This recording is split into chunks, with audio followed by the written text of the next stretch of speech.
اسی انسٹیٹیوٹ کا شکریہ ادا کرتا ہوں کیونکہ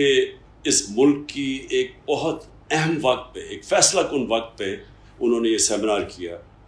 اور اس کی بہت ضرورت ہے پاکستان میں کہ ڈبیٹ کیا جائے کہ یہ ہوا کیا پاکستان سے، کہ ایک ملک میں ایک اچھا بلا، یعنی اگر کمپیئر کریں مشکل حالات میں ساری دنیا میں بحران آیا ہوا ہے، جو کرونا کے آفٹر افیکٹ ساری دنیا میں ہے، اس کے بعد جو کموڈٹی سپر سائیکل ساری دنیا میں آیا، انرجی پرائسز اوپر چلے گئے، پھر ایکسینچویٹ ہو گیا یوکرین کی اور رشیا کی جنگ سے۔ تو اس میں ایک گورنمنٹ جو ملک کو صحیح معنی میں نیویگیٹ کر رہی تھی،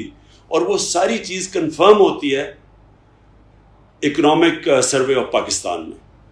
گورنمنٹ کی اپنی سروے کے مطابق سارے پازیٹیو انڈیکیٹرز تھے پاکستان کی اکانومی کے۔ ہماری سب سے بڑی زراعت وہ صحیح جا رہی تھی، ہماری جو لارج اسکیل مینوفیکچرنگ ہے اس کی بڑی دیر کے بعد اتنی روبسٹ گروتھ تھی، ہماری جو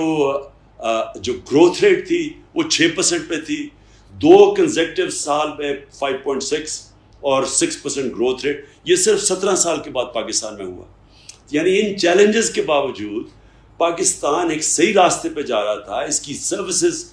گرو کر رہی تھی، سارے ٹارگٹ جو سیٹ کیے ہوئے تھے ان سے آگے بڑھ کے جا رہے تھے، ریکارڈ ٹیکس کلیکشن تھی، ریکارڈ ایکسپورٹس تھی، ریکارڈ ریمیٹنسز تھی، یعنی record number of dollars Pakistan میں آ رہے تھے۔ یہ قیامت آئی تھی کہ ایک دم ایک گورنمنٹ کو باہر کی سازش کے تحت ہٹایا جاتا ہے، اور ملک کا سارا، یعنی جو ملک کی معیشت ہے وہ بھی نیچے ہے اور قیمتیں آسمانوں پہ۔ ہمیں یہ کہا گیا تھا کہ مہنگائی کی وجہ سے جناب یہ حکومت بڑی نااہل ہے، اور ہمیں بتایا گیا تھا کہ یہ ملک کو آزاد کرنا عوام کو مہنگائی سے، اور انہی لوگوں نے وہ مہنگائی کی ہے اب یہ 2 مہینے میں، جو شاید پاکستان کی تاریخ میں 2 مہینے میں اتنی مہنگائی نہیں ہوئی، جو ہم نے 3.5 سال میں مہنگائی نہیں کی وہ انہوں نے 2 مہینے میں کر دی۔ تو کون سی اتنی قیامت آئی؟ پوائنٹ، سب سے بڑا پوائنٹ یہ ہے کہ یہ سازش جو کی گئی، یہ باہر ایک امریکہ کی رجیم چینج کے اور کبھی باہر سے رجیم چینج کامیاب نہیں ہوتی جب تک ملک کے اندر میر جعفر اور میر صادق نہ بیٹھے ہو، ان کے ساتھ مل کے انہوں نے ایک گورنمنٹ گرائی۔ اب یہ کون ذمہ دار ہے اس کا کہ جس طرح کی قیمت یہ قوم ادا کر رہی ہے، عوام کیا ادا کر رہی ہے قیمت مہنگائی کے ذریعے، ہماری معیشت کا کیا حال ہے، اور پھر لوڈ شیڈنگ، بجلی کدھر غائب ہو گئی کہ ہم بھی آئی ایم ایف کے پروگرام میں تھے، 2.5 سال ہم آئی ایم ایف کے پروگرام میں تھے، تو تب کیوں نہیں ایسی مہنگائی ہے؟ یہ سب آئی ایم ایف پہ ڈال رہے ہیں نا، تو ہم اور ہمارے پہ ڈال رہے ہیں، 2.5 سال تو ہم بھی آئی ایم ایف پروگرام میں تھے، تب کیوں نہیں یہ مہنگائی آئی؟ تب کیوں نہیں اتنے برے حالات تھے؟ تب کیوں نہیں اکانومی سکویز ہوئی؟ کیا آتے ساتھ ہی 2 مہینے کے اندر کون سی قیامت آ گئی کہ سارا کچھ ہی، مہنگائی بھی بڑھ گئی، بے روزگاری بھی بڑھ گئی، ایکسپورٹس بھی گر رہی ہیں نیچے، جو بڑی مشکلوں سے ریکارڈ پہ پہنچی تھی، اب ٹیکس کلیکشن بھی نیچے، ابھی ٹھیک ہے، لیکن جب انڈسٹری نیچے جا رہی ہے، جب ہماری ایکسپورٹس نیچے جا رہی ہیں، تو ٹیکس کلیکشن بھی نیچے آ جائے گی آگے جا کے۔ جو سب سے خطرناک چیز ہے ملک کے لیے کہ ہماری جو اکانومی ہے وہ سب کو اب یہ خوف ہے کہ یہ سری لنکا کی طرف جا رہی ہے، اور اگر سری لنکا کی طرف چلی گئی اور معیشت کمزور ہو گئی تو ہمیں سب کو پتہ ہے کہ اس کا اگلا کیا مسئلہ آنا ہے، نیشنل سیکیورٹی کے اوپر۔ ہم نے جو پہلی پاکستان کی نیشنل سیکیورٹی پالیسی بنائی تھی، پہلی دفعہ ہم نے کلیئر کیا تھا کہ ملٹری سیکیورٹی ایک طرف ہے، اکنامک سیکیورٹی اتنی امپورٹنٹ ہے، اور مثال دی تھی سوویت یونین کی کہ سوویت یونین ملٹری انسیکیورٹی کی وجہ سے نہیں گیا، وہ اکنامک انسیکیورٹی جو ایک معاشی مسئلہ ہے وہ ٹوٹا۔ تو ہم پہلے سے بھی ہماری طرح کے لوگ یہ کہہ رہے تھے کہ جو رجیم چینج ہے، کیا جو امریکہ نے ہمارے اوپر یہ مسلط کیے ہیں پاکستان کے بڑے بڑے ڈاکو، اور یہ یاد رکھیں کہ یہ کبھی نہیں ہوا کہ 1100 ارب روپیہ NRO2 کے اندر ان کے معاف کیے گئے، یعنی رول آف لا کی دھجیاں اڑا دی گئی ہیں کہ طاقتور کے لیے ایک قانون اور کمزور کے لیے دوسرا، چھوٹے چور جیل میں اور بڑے ڈاکو بن گئے وزیر اعظم اور چیف منسٹرز۔ تو یہ جو رجیم چینج ہے یہ امریکہ نے ہمارے بھلے کے لیے نہیں کی، وہ رجیم چینج کرتے ہیں اپنی فورن پالیسی آبجیکٹیوز بیٹ کرنے کے لیے. وہ چاہتے ہیں کہ پاکستان میں بیسز بھی ہو جائیں, ہمیں پھر سے استعمال کریں. وار اور ٹیرر میں جو ہم نے ان کا ساتھ دیا, جو اتنا بڑا نقصان پاکستان نے اٹھایا, وہ کبھی ہمارا شکریہ ادا نہیں کیا, کیونکہ ہم خود ہی ٹیشو پیپر کی طرح اپنے آپ کو استعمال کرنے کے لیے تیار ہوتے ہیں. لیکن اس باری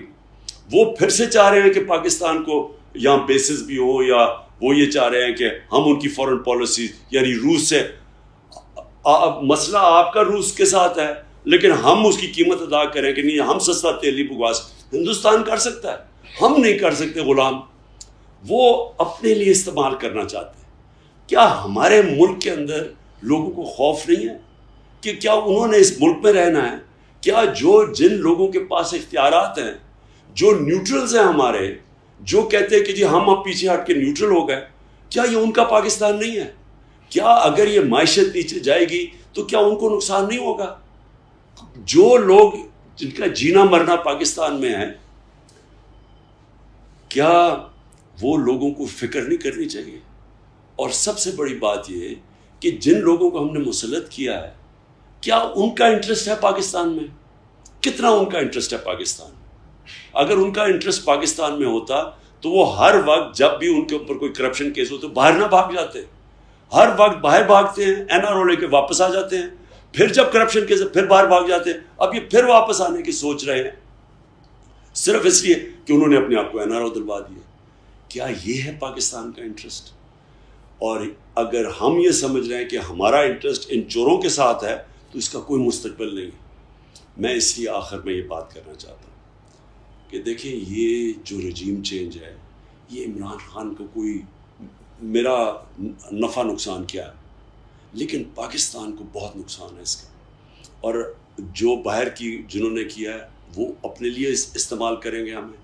اور جنہوں نے اندر صرف اور صرف ایک وجہ سے اس سازش کے اندر شرکت کی تھی کہ ان کے کرپشن کیس ختم ہو جائیں, وہ اپنے لیے ہمیں ان کو استعمال کر رہے ہیں. نقصان پاکستان کا, نقصان ہمارے آنے والی نسلوں کا ہے, نقصان آج پاکستان کی ساورنٹی کا ہے. یہ ایک ملک بنا تھا بڑا, ایک ہندوستان کے مسلمانوں نے پاکستان کے لیے ووٹ دی تھی, جنہوں نے پاکستان نہیں بھی آنا تھا, صرف ایک وجہ سے کہ وہ آزاد ملک دیکھنا چاہتے تھے. لا الہ الا اللہ, کوئی نہیں ہے خدا سوائے اللہ کے, کسی اور کے سامنے ہم نہیں جھکتے, اس نعرے پہ بنا تھا. آج ہمیں غلام بھی بنایا جا رہا ہے, اور آج ان لوگوں کو اوپر بٹھایا جا رہا ہے کہ اگر ان لوگوں 30 سال سے 2 خاندان اس ملک کو لوٹ رہے ہیں, آج واپس ان کو بٹھایا جا رہا ہے. یہ ہمارے ملک کے لیے نہیں بٹھایا جا رہا, یہ ان کے لیے بٹھایا جا رہا ہے جن لوگوں کا کوئی وفاداری پاکستان سے نہیں ہے. تو میں اس لیے اپنی ساری قوم کو آج اس سیمینار کے تھرو میسج دینا چاہتا ہوں کہ ہم وہ کبھی اللہ اس قوم کی حالت نہیں بدلتا. اللہ قرآن میں کہتا ہے جب تک وہ قوم خود اپنی حالت بدلنے کی کوشش نہ کرے. ہم نے اگر اسی طرح چلنا ہے اور ہم نے چپ کر کے تماشا دیکھنا ہے کہ یہ چور واپس جاتے ہیں, پھر واپس آ جاتے ہیں NRO لے کے, اور باہر سے ہمیں کنٹرول کیا جاتا ہے, اس لیے پاکستان نہیں بنا تھا. اور اگر یہی ہوگا تو مجھے افسوس سے کہنا پڑتا ہے ہمارے ملک کا کوئی مستقبل نہیں ہے.